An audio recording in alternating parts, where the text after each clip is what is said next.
I'm glad that you guys could join me this afternoon to have a conversation.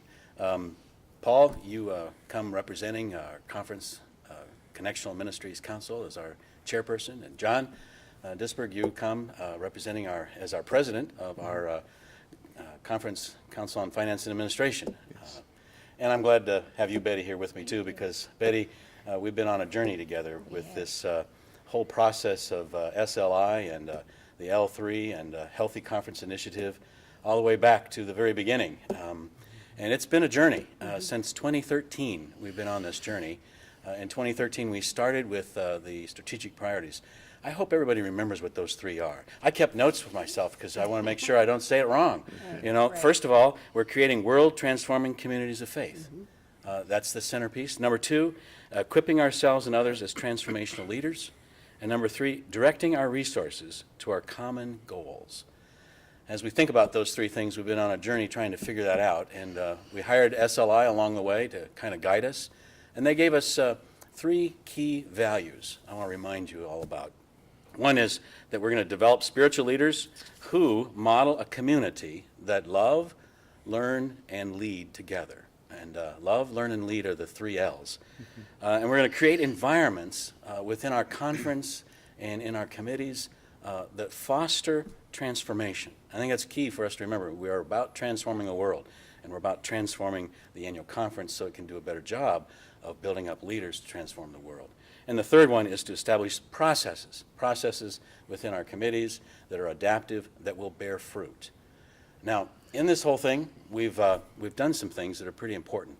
We have defined our mission, we've defined our vision, and we have adopted a WIG, a wildly important goal. And then we began to look at staffing in the annual conference. Let's remind ourselves that our vision is God's hope, and we want to make that real in the world. God's hope for the world made real through faithful leaders, faithful communities, and fire-filled people. And I think people are going to be able to come up with that on their own eventually, but it's going to take some time for us to kind of let that seep into us all and dwell in us. And then we've defined our mission to be, as the annual conference, to inspire, equip, and connect communities of faith to cultivate world-changing disciples of Jesus Christ. I think that's, I don't know if that kind of connects a little bit more with CCMC about that really, you know, getting people out there to really change the world and to raise up leaders for that.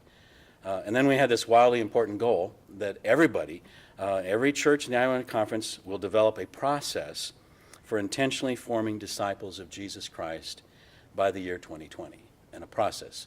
Now, when we think about process, I know it relates to the mission of the United Methodist Church, a process of disciple making, and we want to make disciples of Jesus Christ for the transformation of the world, both of those, disciples who change the world. But as we've been thinking about the strategic priorities on the Bishop's operational team, which you helped serve with me on, Betty, you also got a little task out of that group, and that task was to specifically look at staffing so that we could align our staff more clearly with our priorities. So, got a question for you. We got some new staff positions that just have been announced, 3 of them, and the people who are going to be in those. And I have the titles here so that I've got them correct. A director of New Communities of Faith, and a director of Congregational Excellence, and a director for Clergy and Leadership Excellence. Why did we pick those? Why don't you share a little thoughts on that? Well, I think, first of all, I'd like to just step back just a little bit to in the late fall. So we're back into about November or so. And at that point in time, we had several positions that were in transition. We had some field outreach minister positions that were open. We had a variety of different things that were going on with transitions of individuals in some key positions. And because of the work that had been going on in the L3 process and all of the operational teams, we'd been having a lot of conversation about the structure of the annual conference. So it seemed like a really appropriate time that we actually put some work behind into to meet some of the things that we've been talking about in our operational teams. So we had an opportunity, in fact, it was given the Bishop's operational team gave us the task of looking at some of the key salaried positions that we have and to try to align those more closely with the now new vision, mission, and our goal. And so it was at that time that we brought a group together that was really, they had been in conversations about this issue, about the issues of the conference, facing the conference, whether it's in other teams, other committees, under the councils, groups.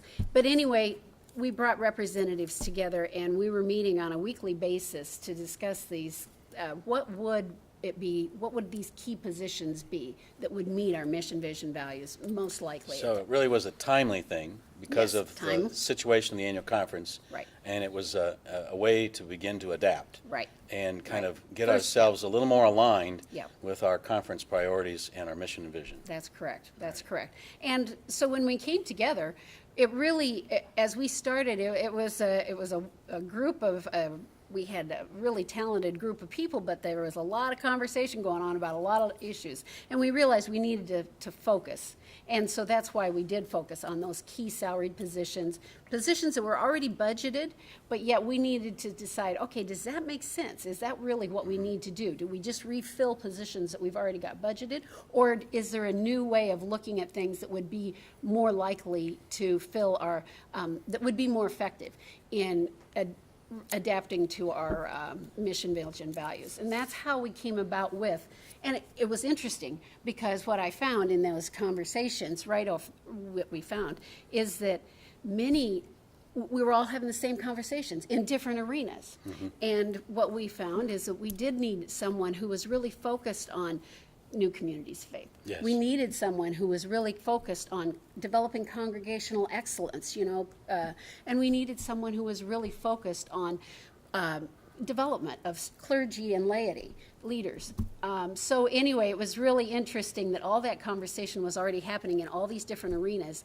And so we really started looking then, okay, how can we adapt the positions that we have and what we need to what we need, I guess.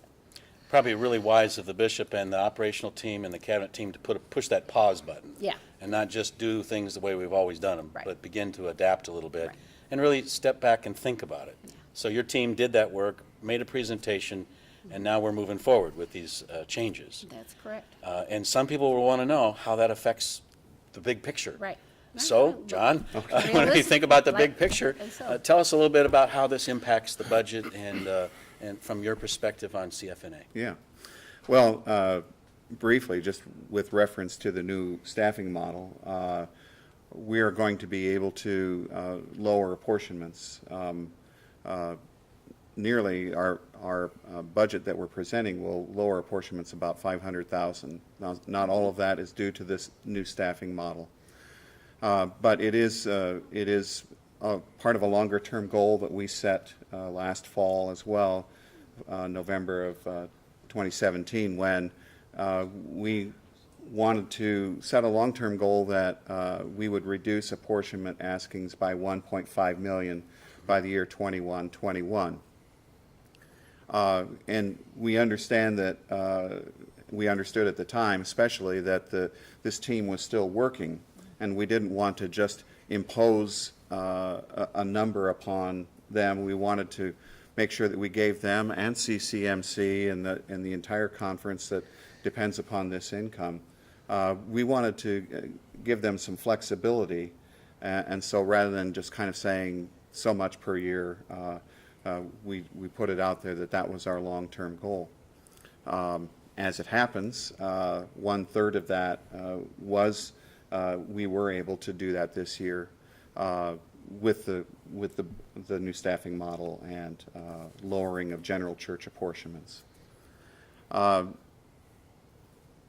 We also are still working toward the longer-term goal that was established actually several years ago based on some listening posts that our Terry Montgomery, our treasurer at that time, had around the state. And we set for a longer-term goal that the apportionments would be about 15% of local church income, rather than in the high 16%, maybe lower 17% level that they are now. that 1% or 1.5% reductions doesn't sound like much, but it's real money in a $14 million budget. Yes, it is. Yeah. Makes a difference. And so we're very appreciative of the work of the bishop's operational team and their this new model that we have. And we hope it'll bring great vitality to the conference, and we see our role as simply as funding that vitality. Well, it's important for us to have vitality. It's important to be able to sustain it, Yes. financially sustain it, Yes. and not back off from what we're called to do by God. And Right. that's where we turn to CCMC and think about, we have this call of ministry, and we need to kind of let you chime in about what you feel about how this impacts the mission of CCMC and our conference.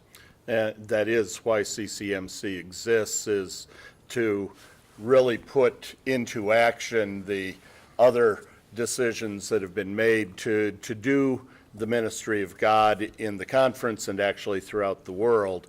And over the past number of years, and I don't know the exact number, but over a number of years, we've been working to create coalitions within CCMC that will work together.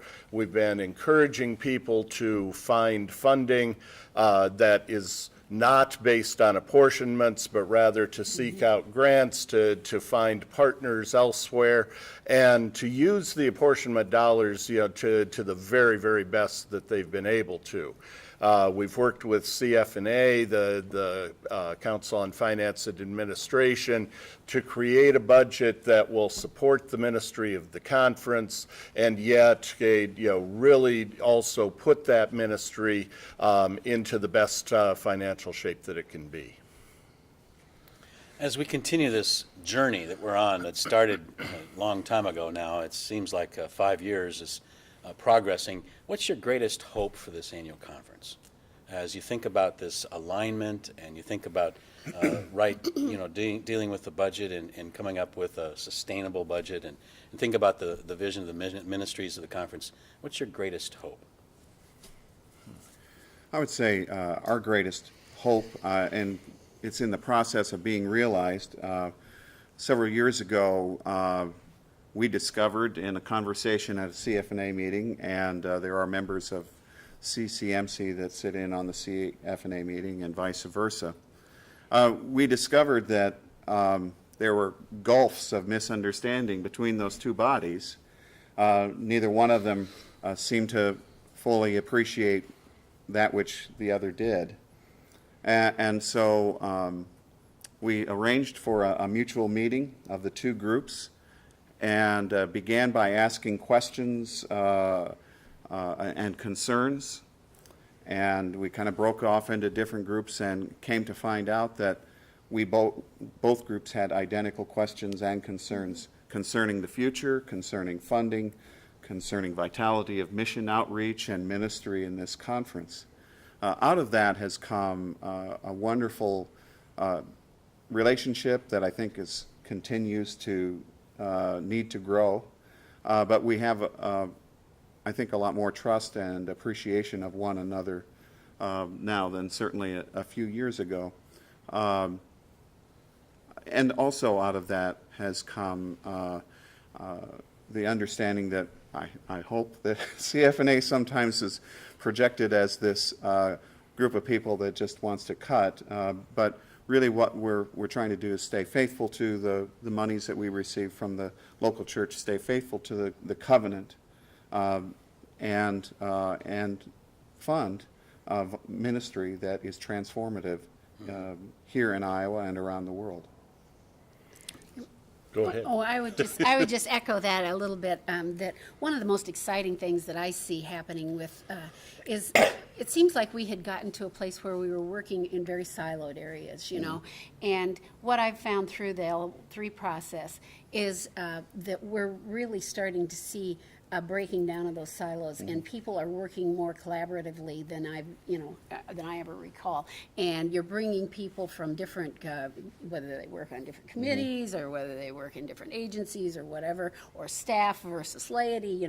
Anyway, you're seeing people working together that in a way that has, and I think that's just really exciting, and it's one that will really help us move us forward. And I also think that by one of the things that we did in the positions that we were creating is we intentionally included in those position descriptions, they must collaborate. That's a key performance essential function for those positions, is they must be in collaboration with all the other positions. And so I think that we'll see some synergy there that we haven't seen in the past.